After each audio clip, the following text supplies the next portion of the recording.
of you who do not know me, my name is Sept, and I'm lucky enough to be part of the group that put this stuff together.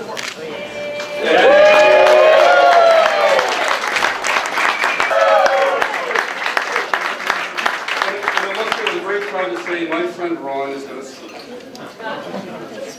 Thank you. All of you. Now, it's quite true you're used to me speaking at Don's orientation from 9 until 12. And I can remember Jim Walker used to sit at the back of the room and make notes. Because he said, I'd start talking about something, and then I had a story to tell. And then I'd talk about something else. And then I had a story to tell. And then we broke for coffee. And then we came back and I had something to tell you that was urgent, that I thought was important, like how to teach students how to sort laundry, getting rid of parents on the day they arrived, and so on. And then I had a story to tell. And Jim Walker said, you know, I had about 8 things listed. You never finished anything until the last 15 minutes, and you brought them all together. And I think that's the greatest compliment I ever got from Jim Walker.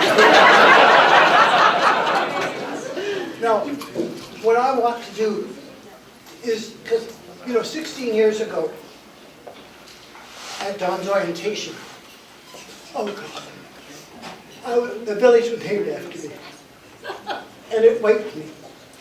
And no sooner had the president announced about the Eydt village than I started to cry. And I had to make a speech immediately. And all I remember was saying, because my friend David Hartree was chairing that session, that I'd never met a priest who didn't drink.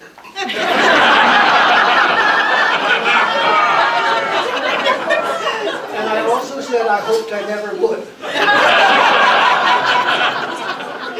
And after that, I have no idea what I said, other than I asked the president to thank the university, and I went home and wrote a letter to him as chairman of Senate, and I wrote a letter to the chairman of the board and said thank you. But for the last 16 years, I've had a lot of time to think, because the years have gone by and the university has not named anybody anything. However, after David Johnson was made Governor General, they named the research part after him. And last week they named Mike and Ophelia the Nano Computer Building just down the street beyond the campus center. And those are the only things that I think the university has named. What I'm trying to say, it's a rare honor that they name a building after anybody. We know that the Lazaridis gave at least $100 million for that building. And they've given a lot more than that to the university. They've been incredibly generous. David Johnson is one of the few people ever to be Governor General of Canada. The university named things like Ira Needles. Well, Mr. Needles was the first chair of the board.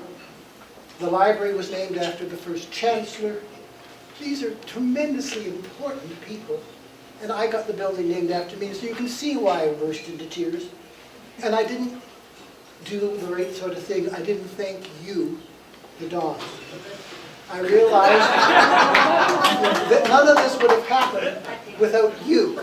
And so the first thing I want to do is say a thank you that should have gone to you 16 years ago.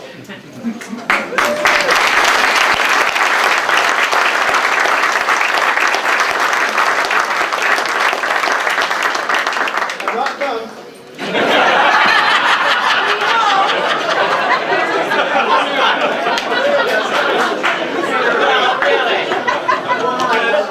I also want to say thank you to you, the Dons, and to the tutors, and I want to sort out the tutors' wives, because they did the work for the tutors' parties. While the tutors shook hands and were gracious, their wives were in the kitchen doing things so that the students could be fed.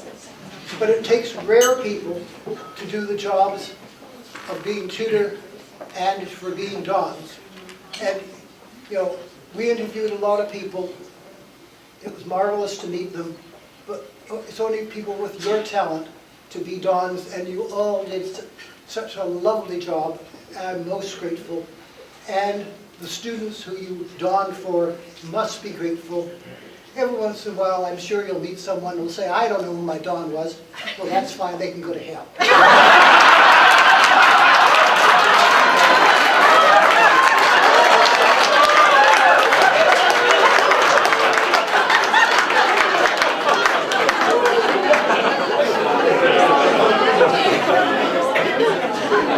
I also want to thank the committee who used the excuse of my 80th birthday to get you here. If I remember correctly, and my memory's not too bad, it was a luncheon that Gary Innanen and Judy Cummings and Paul Heaslip had with Betsy and me at Soleil some months ago, and they said, you know, we haven't had a reunion since your retirement. Would you like one, or do you approve of one? Or for some reason they asked my permission. And I said, oh, that'd be great. And so they got together and they found strange people in Toronto like Wim Simonis and added it to the committee and Runner, you know, and so on. And they did a bang-up job.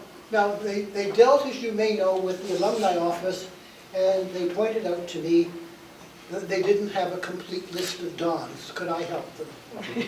Well, any one of you who've ever been in my office at the university knew what a neatnik I was.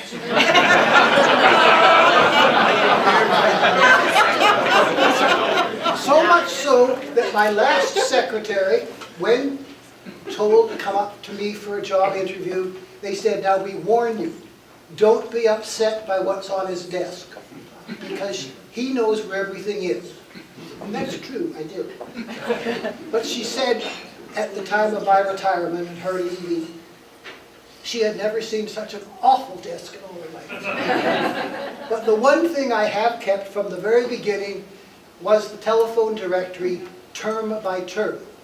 And so I had, at home, in my, near my desk, the list of all the dogs. And beside it, I have a carving in white marble done by a native Indian, which is called an eagle, which you guys gave me when I retired. And I want to tell you that it sits there week in and week out, year in and year out, and it has moved from our house to 2 apartments. And I'm not going to have it put in my coffin because I'm going to be cremated. But it is absolutely lovely, and again, I thank you. Now, there's one other thing that you dons did, and that was when I was warden 25 years, you created a fund. And you gave me the freedom to determine what the monies could be used for, and I recommended a bursary for people who travel. Because one of the great experiences of my life was my postdoctoral year at Glasgow. And you know, so many Waterloo students, as you know, go to France or go to Germany if they're in languages, go to Australia if they're in kinesiology.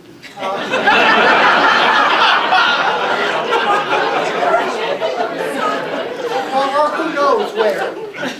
Now, over the years, little dribbles of money have come in from you as your millions have poured in. And there's now over $100,000 in capital.